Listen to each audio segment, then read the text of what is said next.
guys, it's Chef Nick from the Fat Sparrow Group. Welcome back into my kitchen. Today we're gonna cook cedar plank salmon. Yeah, it's a bit of a cliche and you've probably seen it before sometime in the mid-90s, eaten it at about 100 different restaurants, but you know what? It's a proven classic for a reason. It's amazing, it's awesome, and not only is it delicious and easy, but it's still impressive to people when they see you do it. So let's get into it. Let's see what's in our box. We've got our Fat Sparrow grainy mustard. What? You didn't know we launched a line of 4 different mustards? They're pretty awesome. I encourage you to check them all out. There's one for every purpose. Today we're using the classic grainy. We've got our beautiful trout portions, some herbs, parsley and basil. This is sunflower seeds. Careful, they're in a paper bag, but we do that on purpose because we're trying to stay as green as possible. We don't want to produce a whole bunch of plastic. We've got our honey and some olive oil.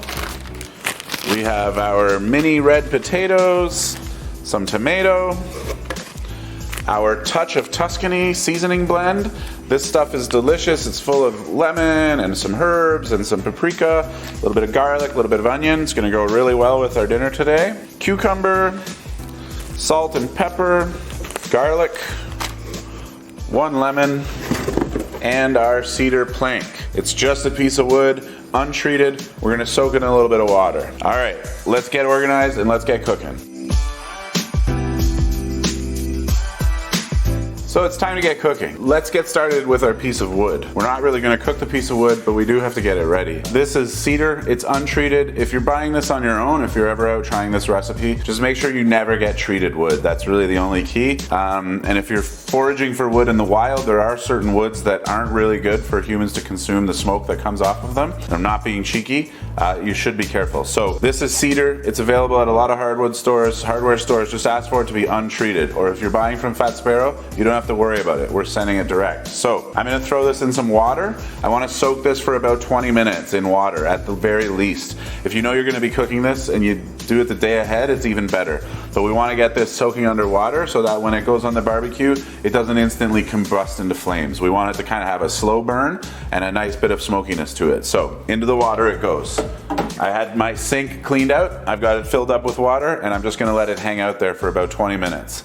In the meantime, let's get working on the rest of our ingredients. So, we'll do our potatoes first. I'm just gonna take these potatoes whole. I've washed these and I've given them a bit of a look over for ugly spots. What I mean by that is, well, some spots are ugly. So if you see an ugly spot, just trim it off and have at her. I don't think anyone's gonna be too upset if they eat an ugly spot, but since we're trying hard to make delicious food, we'll take it off. So into the pan that goes. I'm gonna take my touch of Tuscany spice and I'm just gonna season those up fairly liberally.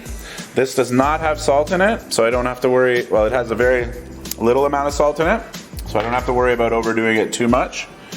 I'm gonna throw on just enough olive oil to kind of coat them, and then I'm gonna add a little additional salt. Okay. Mix that around. You know what? I need a little more olive oil to make those herbs stick. I'm gonna mix that around and I'll set that aside. We'll throw that on the barbecue later. Next thing we'll do is chop our cucumber. So we basically, just any shape is good. You could do half moons, you could do full coins, you know, anything you want.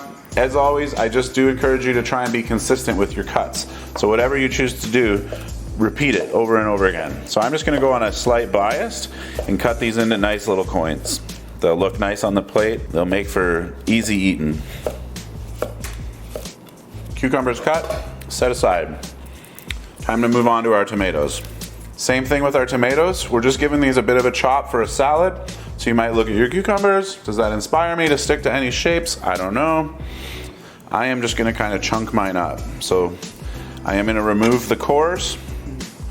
There are special tools for this if you want, tomato cores, but I just kind of cut them in half and then do a bit of a V cut to cut the core out. Then we'll dispose of that. And I'm just gonna give these a cut one way and then kind of slice them the other way. And this shape will line up pretty good with my tomato shape.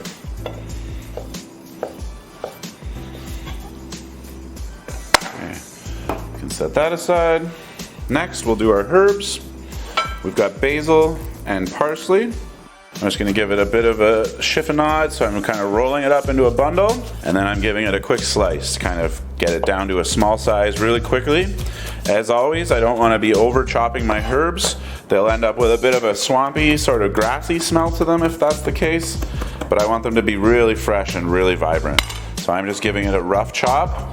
I don't mind if there's a few chunks in there that are bigger than I intended. I'd rather that than have the flavor go somewhere else.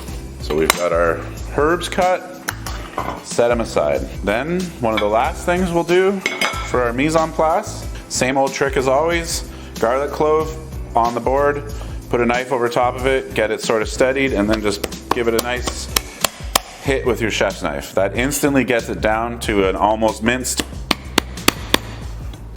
And then we'll just give it a couple more chops. Then I'm gonna add my salt right to my garlic.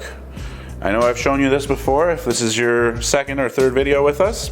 The garlic and the salt are gonna work together. The salt's gonna act as a bit of an abrasive. It's gonna help me break down that garlic and tear apart those fibers. It's also gonna do what salt does, which is dry out moisture. So as that garlic and that salt continue to mix, we're gonna end up with this really lovely paste. And you can see it's instantly doing its thing. As I give the garlic and the salt a little bit of a mush together, it's getting wetter, it's drawing out that moisture, it's breaking it down, it's smelling incredible. It's giving me that sort of spicy raw garlic smell that I want for this dish. So a bit of a chop, give it another bit of a mush. Before you know it, I've got this incredible paste. Our final bit of mise en place is the lemon. And what's mise en place? It's when we just put things in place. So if you've seen these videos before, I'm becoming repetitive, but that's how we learn things. To put in place is just to get all of our ingredients ready. That's what we do in the big kitchens. That way when we go to service time, everything's exactly where we need it to be and we can really get cooking. So the last thing I'll do is grate and zest and juice my lemon. You could do this with the side of a box grater. We could use a vegetable peeler and then chop that, or if you're lucky enough to own a microplane, these things are awesome. So I'm just gonna roll this across there, dragging it as I go, getting this amazing, really sort of sweet, fragrant smell that you get from the lemon zest, as opposed to the tart, acidic taste and smells that you get from the juice. If you're using a box grater at home, be careful not to go too deep on the lemon, because the white part of the lemon, or the pith, is quite bitter, and we don't want that. So I've got my zest in here. Now I'm gonna roll the lemon just to bruise the interior so it's easier to juice. And next we'll get our juice out. If you see any seeds, remove them, and then use your hand to just filter out any seeds as you squeeze it. If you have a little strainer, it would be good to use, but I'm just gonna use my hands because I trust myself. And that's it for our mise en place. We have our lemon juice, chopped herbs, tomatoes, cucumber, minced garlic, seasoned potatoes. We're ready to get cooking. All right, so let's get started by making the glaze for our salmon. This glaze is also gonna contribute to our salad dressing, but mainly it's gonna be what seasons the trout, sorry, not the salmon, on the plate. So we've got our Fat Sparrow grainy mustard. You get a measured out portion in yours. I'm gonna use a tablespoon in mine. I'm gonna add my lemon juice and lemon zest. And I'm gonna add my honey. Into the jar it goes. We'll give this a nice mix about.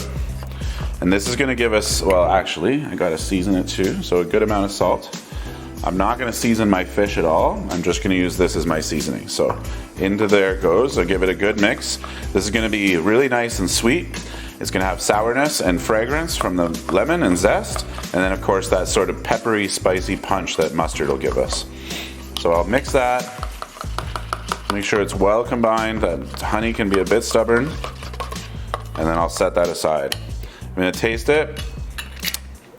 It's yummy. It's sweet and sour, it's salty. We want this to be a little bit aggressive on the salt because it's our seasoning agent. Kind of like barbecue sauce. When you taste barbecue sauce, it's probably a little too aggressive, but you never eat barbecue sauce on its own. You're mixing it with something that really needed that punch of flavor. So there's our glaze. We'll set that aside. The next thing I'm gonna do is just make our vinaigrette for our salad later on. So I'm gonna take the remainder of our olive oil. I'm gonna mix it in with my minced garlic. I'm gonna take all of my chopped herbs.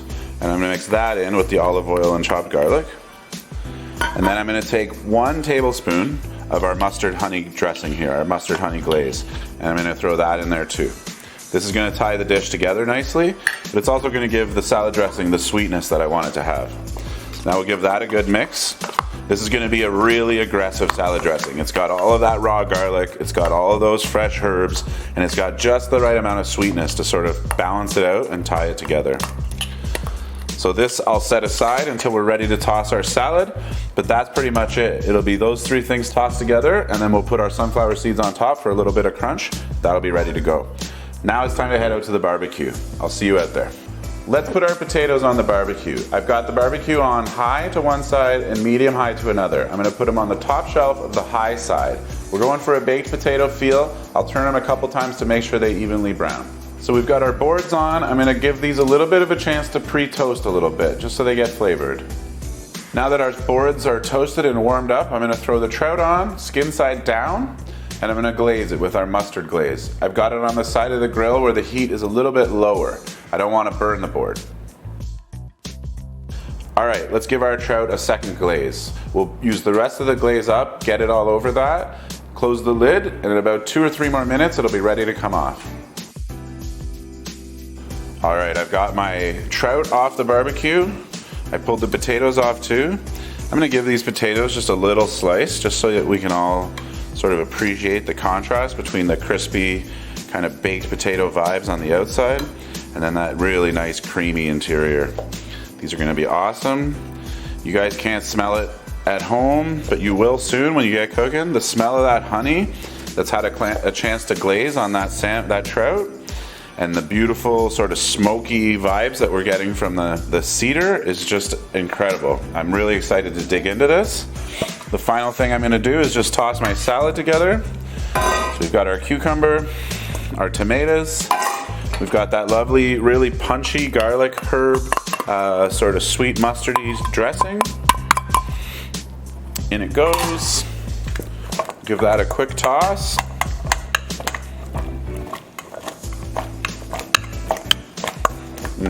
Amazing, this smells fantastic. And I'm just gonna pile that right in along the same side. I'm actually just gonna use this wooden board as part of my presentation. This is a really rustic, really fun little summer dish. I don't think we need to be too fancy about it. I'll let my guests pull the food right off the plank. It'll give them experience of being in the kitchen with me. And then finally, for a little bit of texture on our salad, we've got these wonderful roasted sunflower seeds. Just gonna sprinkle those on top. I didn't want to mix them in because I wanted them to remain nice and crunchy. And that's our finished dish. We have our lovely salad, the tomatoes, the cucumber, the garlicky, herby vinaigrette, our beautiful char-baked potatoes with that touch of Tuscany seasoning on them, and of course, the star of tonight's dinner, the cedar plank roasted trout. It's got that awesome mustard glaze. I can smell everything, it's fantastic. I can't wait to dig in with this. Thanks for joining me from Chef Nick and everyone at Fat Sparrow. We really appreciate your support. I look forward to joining you again in the kitchen soon. Cheers.